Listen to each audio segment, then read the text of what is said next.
friends, this is Shireen from Smeeny Beanie Knits, and today I want to show you my favorite way to do a jogless color change when knitting a beanie. So as you can see, this is the Noku beanie. Sometimes when you change a color, you'll notice a jog, which means because it's knitted in the round, one of the stitches will be higher than everything else as it continues. So today I'm showing you my favorite way to do the color change and not have the jog, so it's almost invisible. So I have knitted this piece up to the point where I'm about to change colors. So I'm just going to knit the last 2 stitches.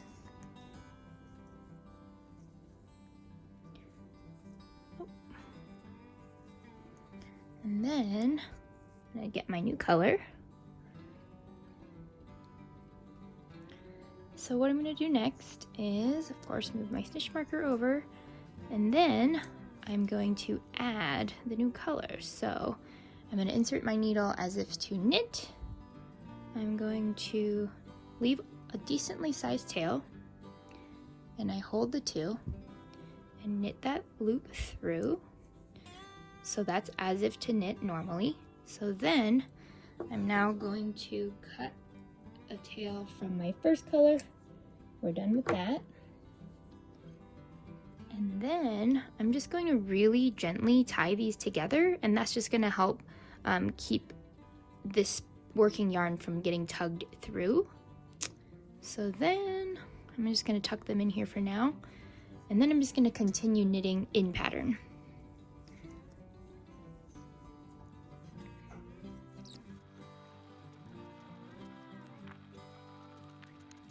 So now, instead of knitting in pattern, I'm going to slip the first stitch purlwise. So insert as if to purl and just slip it off, and then continue to knit in pattern.